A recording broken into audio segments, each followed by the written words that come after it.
Ito ang hardin ng panalangin.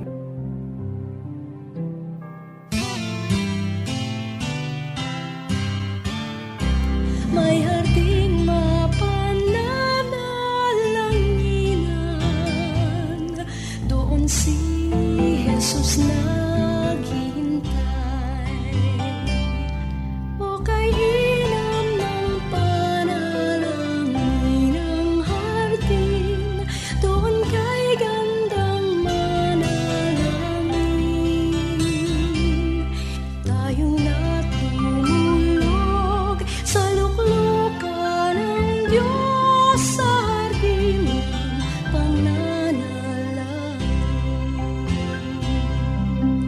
Okay, sarap ng Happy Saturday, kaagapay! Salamat sa Panginoon at Sabado na naman. Maglaan po tayo ng pagkakataon na manalangin sa araw-araw. Narito po ang inyong hardinero, Pastor Ronald Llobrera, para sa programang Hardin ng Panalangin mula dito sa One Corporate Center, Ortigas, Pasig. Ako ang inyong hardinero tuwing araw ng Biyernes hanggang Linggo dito sa 702 DZES FEBC Radio TV, Agapay ng Sambayanan.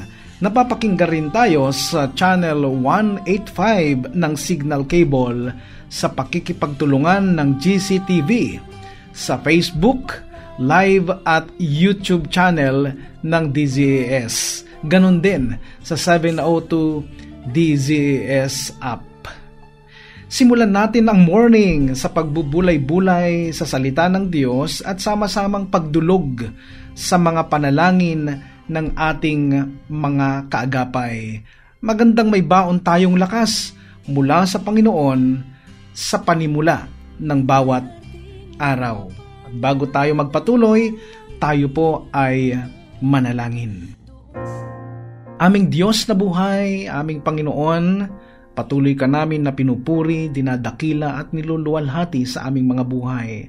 Maraming salamat sa inyong biyaya, sa inyong kabutihan sa bawat isa sa amin. At sa pagkakataong ito, Panginoon, kami po ay nagpapakumbaba sa inyong harapan, umaamin sa aming mga kahinaan at umaamin sa aming mga kasalanan. Panginoon, linisin niyo po kami at patawarin. Paging dapatin niyo po kami sa inyong harapan, Panginoon. At aming idinadalangin sa araw na ito ang bawat kaagapay namin, anuman ang sitwasyon, anuman ang kalagayan ng bawat pamilya. Hayaan niyo, Panginoon, na kayo po ay patuloy na manguna sa bawat isa, lalo na po sa loob ng tahanan. At yung ibang mga kaagapay namin ay marami na pong pinagkakaabalahan sa mga oras pong ito, naway lagi po nila kayong maranasan sa kanilang mga buhay. Maraming salamat at alam po namin, Panginoon, na ang bawat ilalapit naming panalangin sa inyo sa araw na ito ay inyo pong tutugunin according to your perfect will. Lord, maraming salamat at patuloy na dinadakila ka namin, pinupuri ka namin sa aming mga buhay. Ito pong aming dalangin sa pangalan ni Jesus. Amen. Amen.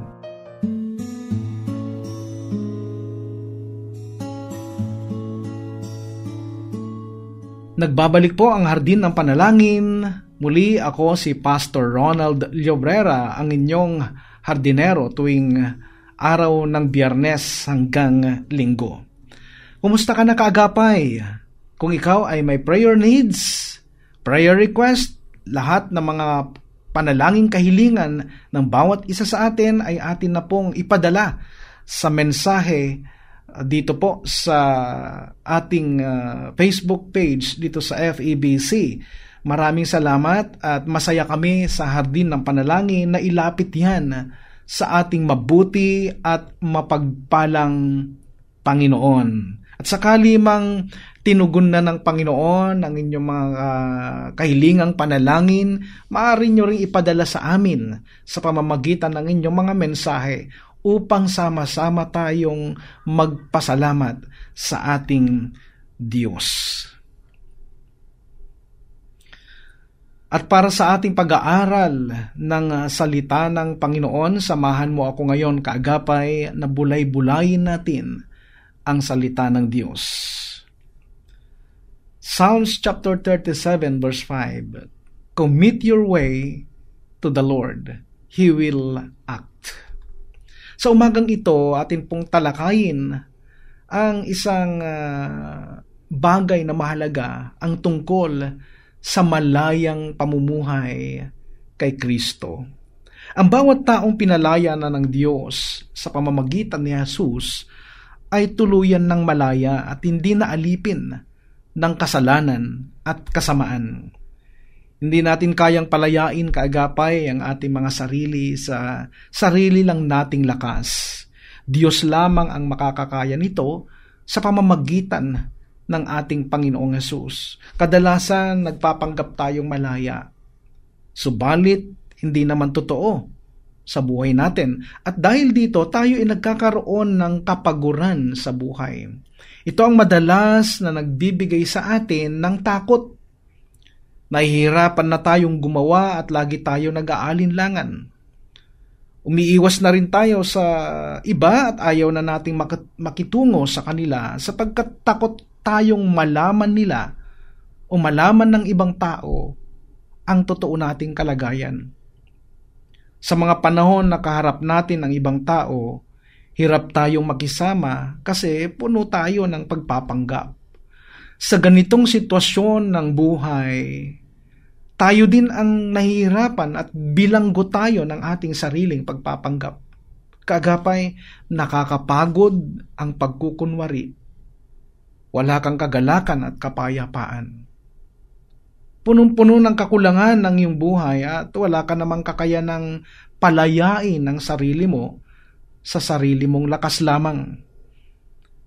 Kaagapay, kahit kailan hindi natin pwedeng pikehin ang kapayapaan, kagalakan at pag-ibig. Ang malaking problema ng tao, kaya nabibigatan, ay kinakaya niya ang problema sa kanyang sariling lakas. Mahirapang makaraos sa buhay ang ganitong uri ng pamumuhay. At ito yung mga taong sa huli ay nawawalan na ng lakas at nawawalan ng pag-asa. Ayaw na nilang umakbang at tila bagang gusto nang sumuko.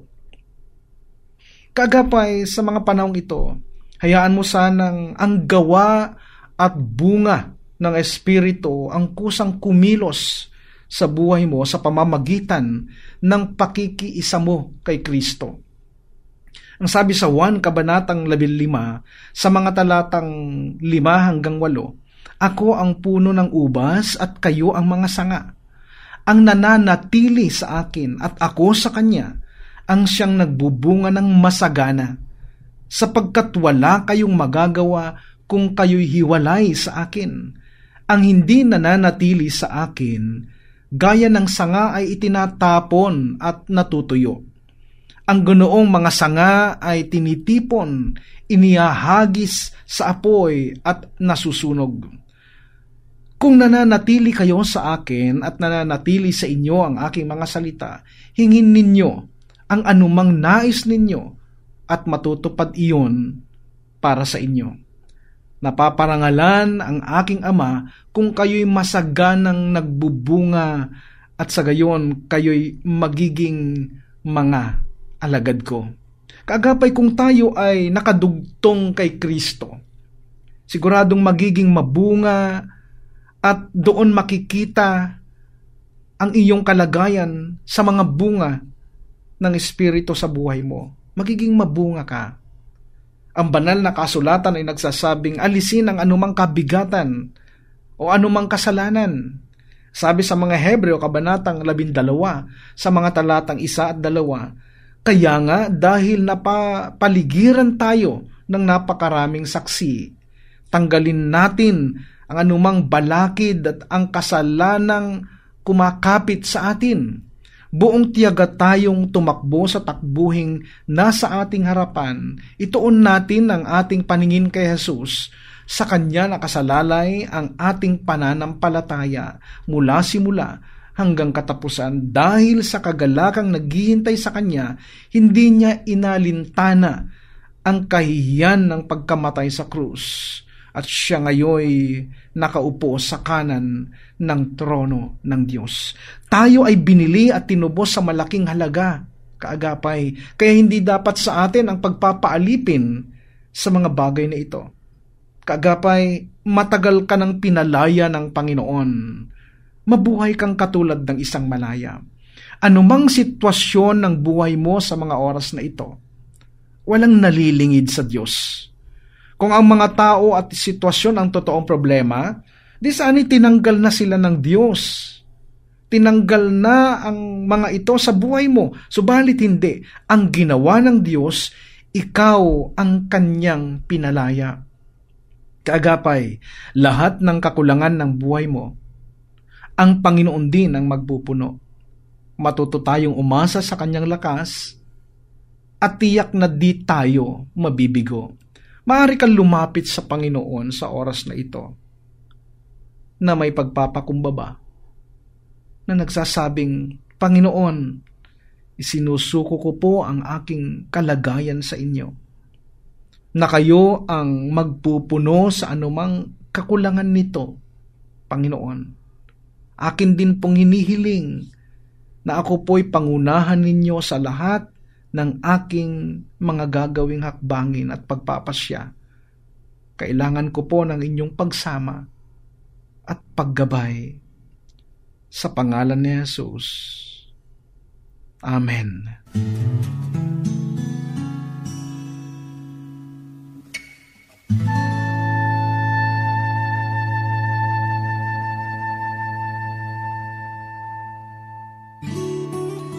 Ating ilapit sa Panginoon ang mga kahilingan ng ating mga tagapagtangkilik at mga kaagapay sa ministeryo ng FEBC. Si Bishop Pablo Olores ng Dorope Church, Valenzuela City. Samahan po ninyo ako sa pananalangin. Panginoon, nagpapasalamat po kami sa araw na ito dahil ikaw ang Diyos na tapat at mabuti sa amin at hindi ka nagbabago kailanman. Panginoon, anuman ang sumpuan mong karumihan sa puso ng bawat isa po sa amin, O Diyos, ay patuloy po naming inilalapit sa iyo ang lahat ng ito upang kami ay maging karapat-dapat sa iyo sa lahat ng aming gagawing mga panalangin ngayong araw na ito. Dalangin po namin sa iyo, O Diyos, ang FEBC 702, Panginoon, na patuloy kang kumilos at gumawa, Panginoon, sa mga staff, sa mga namamahala, Panginoon, sa FEBC, O God, patuloy kang gumawa, Panginoon, at magbigay ng katalinuhan at kaalaman sa iyong mga anak, Panginoon, upang mapamahalaan nila, Panginoon, ng naayon sa iyong kalooban ang radyo na ito, Panginoon.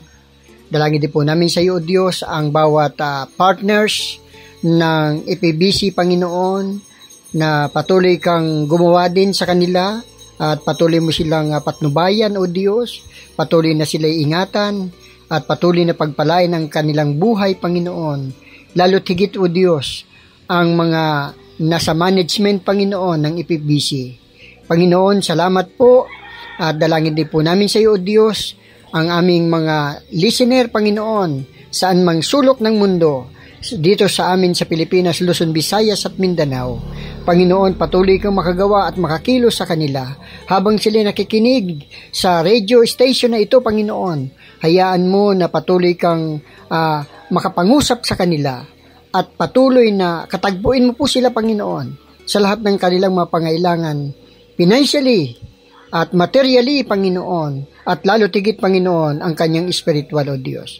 Lord, salamat po sa aming mga listener, Panginoon, saan mang sulok ng mundo sila nakakapakinig ng radio, Panginoon, ng DCE 702, Panginoon, ay patuloy na ikaw, O Diyos, ang patuloy na magpala sa kanila at patuloy na magparanas ka, Panginoon, ng kagalingan sa lahat ng uri ng karamdaman habang sila, Panginoon, nakikinig. Panginoon, salamat po sa iyo dahil ikaw ang Diyos na amin pong sinasamba at dinadalanginan, Panginoon. Lord, patuloy ka naming pinasasalamatan at inaalay namin sa iyo, O Diyos, ang lahat ng papuri, ang lahat ng parangal ay sa iyo lamang, Panginoon, sa makapangyarihang pangalan ng aming Panginoon Jesucristo. Amen and Amen. Sa sandaling ito, kaagapay, simulan na natin ang pagdulog sa Diyos sa mga panalangin kahilingan ng bawat isang kapatid at kaagapay natin. Samahan mo ako, sama-sama tayong dumulog, magpakumbaba at lumapit sa ating mahabagin at mapagpalang Panginoon. Tayo ay manalangin. Aming Panginoon, sa oras pong ito, muli kami nagpapakumbaba sa inyo.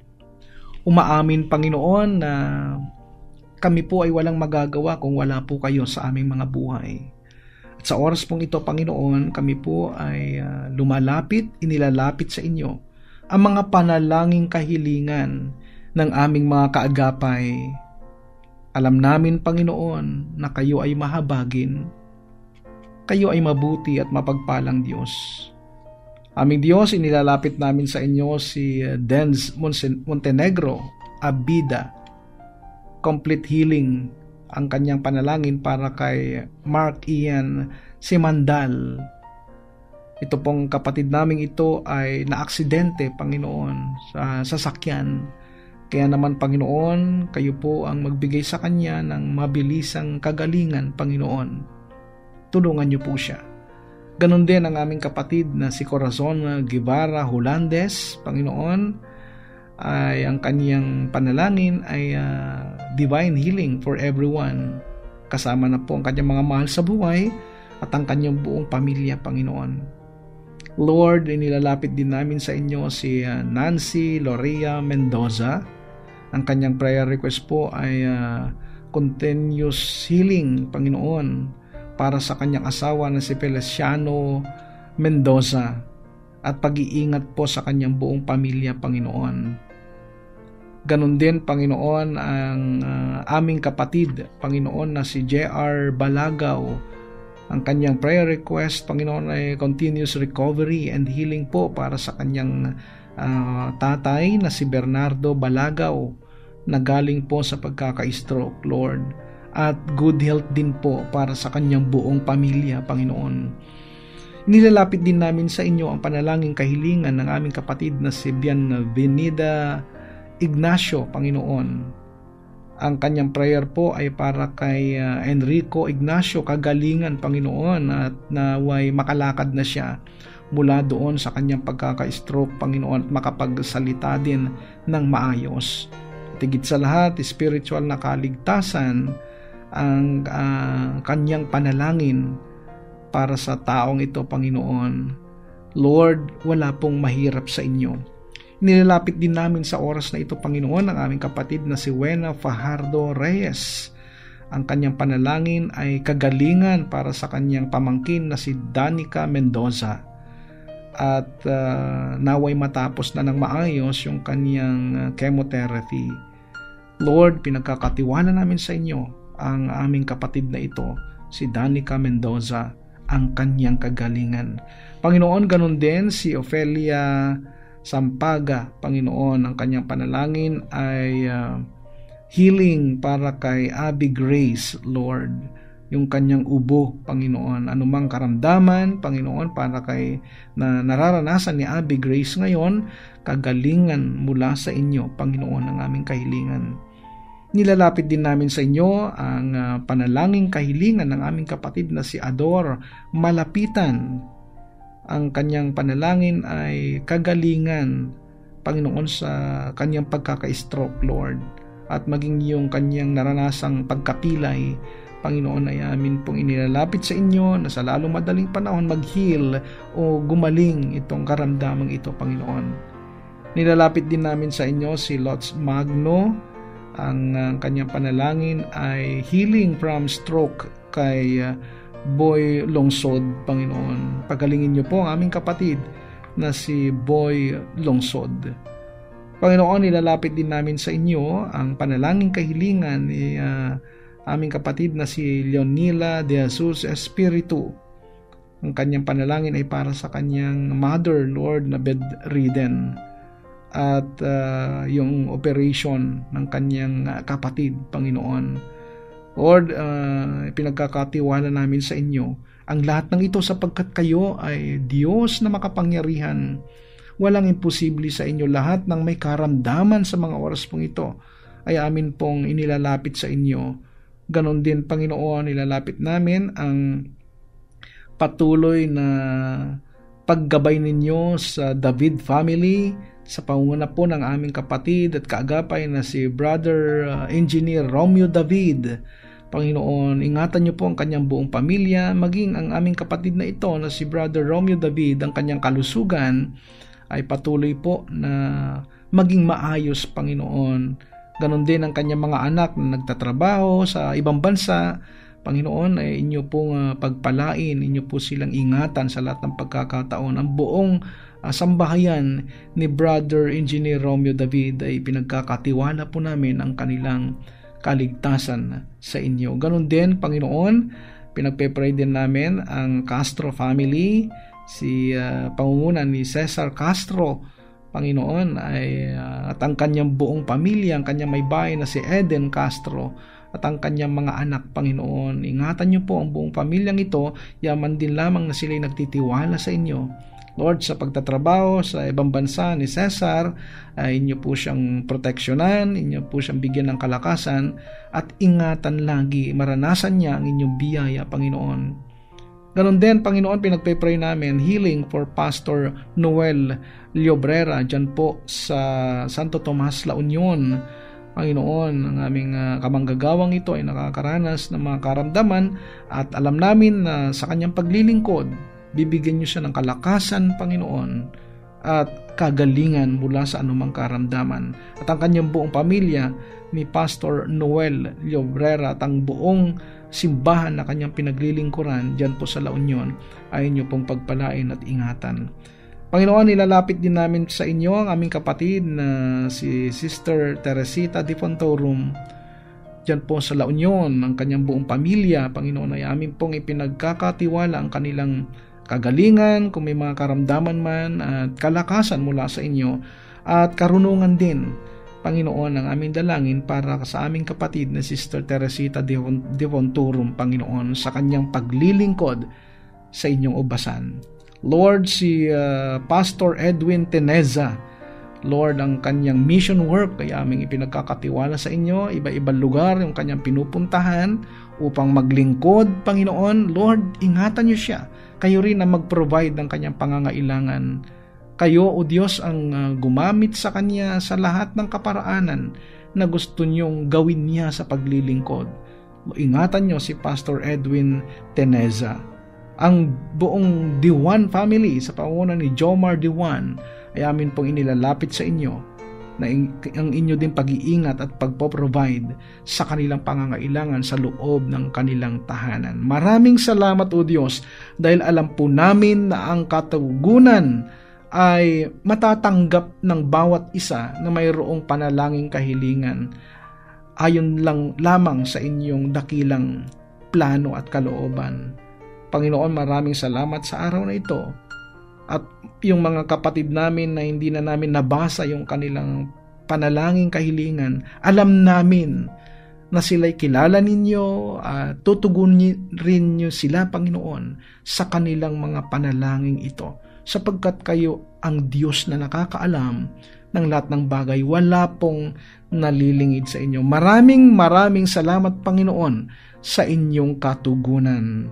Ito pong aming dalangin sa pangalan ni Jesus. Amen. Amen.